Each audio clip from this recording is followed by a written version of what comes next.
पर्याय देण्यात आला होता।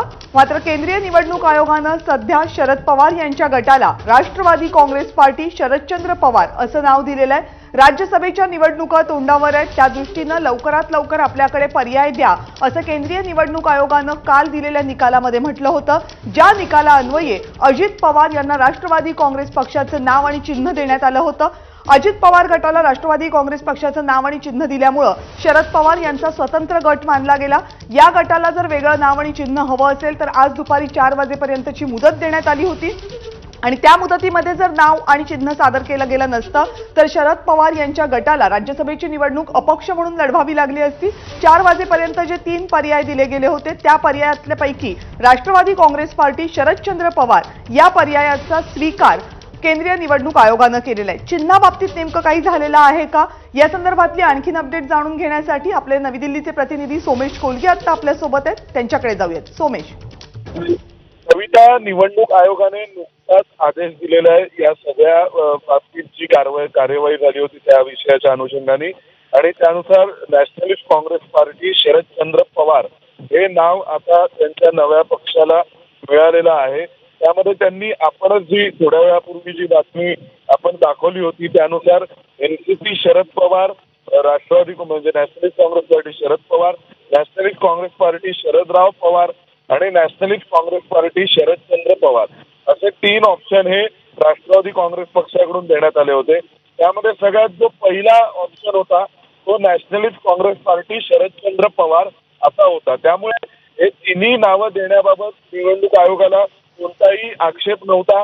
त्यामुळे स्वाभाविक जे पसंतीक्रमात पहिलं नाव दिलं होतं राष्ट्रवादी काँग्रेस पक्ष शरद पवारांच्या वतीने देण्यात आलं होतं तर ते नाव होतं नॅशनलिस्ट काँग्रेस पार्टी शरदचंद्र पवार। त्यामुळे निवडणूक आयोगाने नॅशनलिस्ट काँग्रेस पार्टी शरदचंद्र पवार हे नाव आता यांना दिलेलं आहे आणि त्यानुसार आता नॅशनलिस्ट काँग्रेस पार्टी शरदचंद्र पवार हे त्यांचं नवं नाव असेल। फक्त आता प्रश्न आहे तो त्यांच्या लोगोच्या बाबतीत आहे, तर तो जे त्यांचं नवं चिन्ह काय असणार पक्षाचं ते कळायला अजून थोडा वेळ जाईल असं वाटतंय, पण राज्यसभेपुरतं नॅशनलिस्ट काँग्रेस पार्टी शरदचंद्र पवार हे नाव असेल।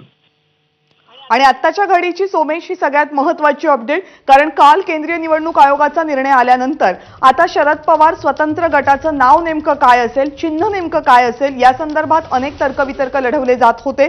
राष्ट्रवादी काँग्रेसच्या वतीनं शरद पवार गटाच्या वतीनं या संदर्भात कोणतीही स्पष्टता देण्यात आली नव्हती कालपर्यंत। आज 3 नावांचे पर्याय पुढे आले होते। चिन्हाच्या बाबतीत विचार केला तर वटवृक्ष या पर्यायाची चर्चा आज सकाळपासून जोरदार सुरू आहे। त्यामुळे चिन्हाबाबतीत आता जसं तुम्ही सांगताय तशी कोणतीही स्पष्टता अजूनपर्यंत जरी नसली तरी एक स्पष्ट झालंय की राष्ट्रवादी काँग्रेस शरदचंद्र पवार असं नवं नाव असेल शरद पवार यांच्या स्वतंत्र गटाचं।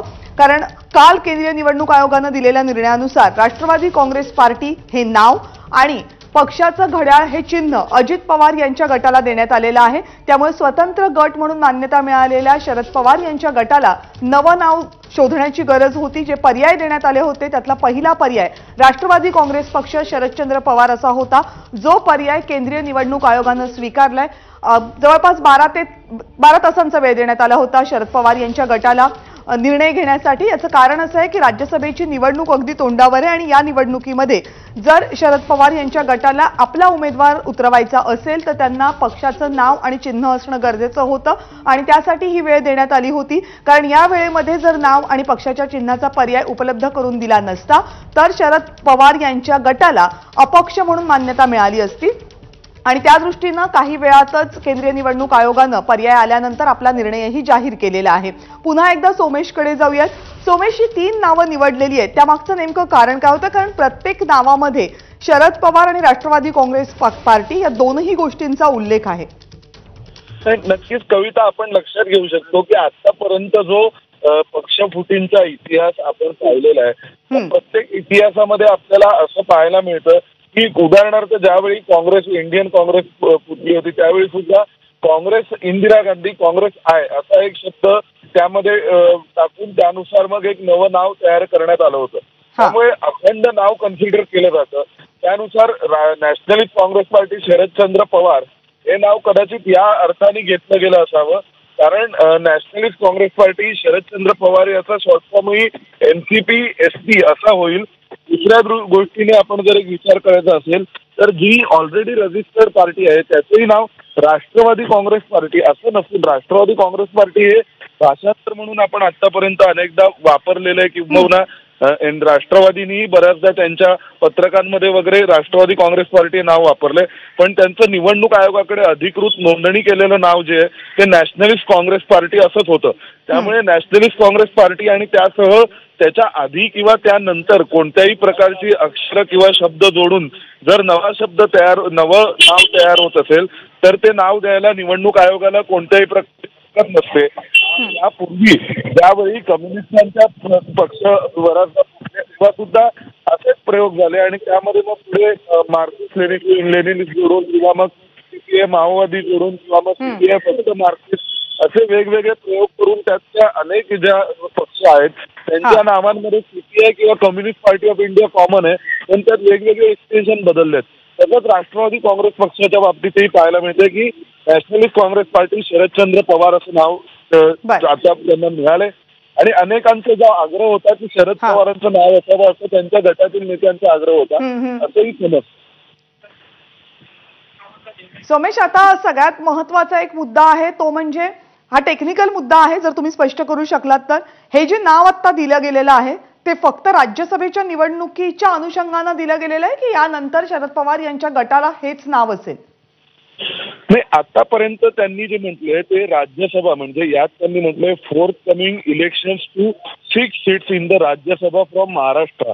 त्याच्यामुळे त्यांनी असं म्हटलंय की 6 ज्या आगामी राज्यसभेच्या जागा आहेत महाराष्ट्रातून लढवल्या जाणाऱ्या त्यासाठी म्हणून आम्ही तुम्हाला हे नाव देतोय असं त्यांनी म्हटलंय.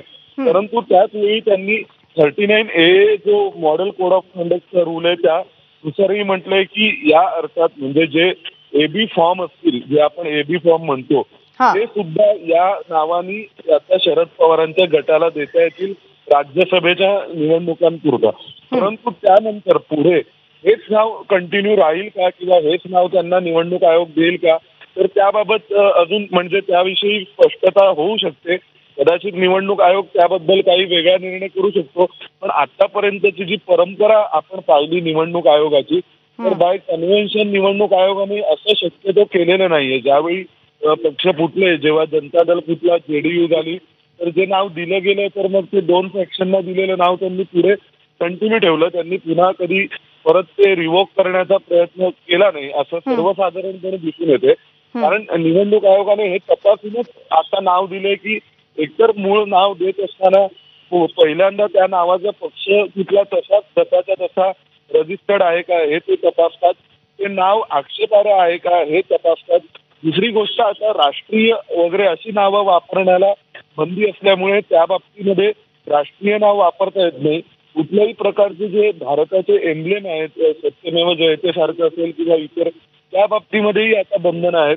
तर या सगळ्या टर्म्स अँड कंडिशन्सचा विचार करून जे नाव देण्यासारखं असेल, जे नाव त्यांना देता येत असेल तर ते दिलं जातं. आणि नॅशनलिस्ट काँग्रेस पार्टी शरदचंद्र पवार किंवा नॅशनलिस्ट काँग्रेस पार्टी शरद पवार असं नाव रजिस्टर्ड यापूर्वी नव्हतं.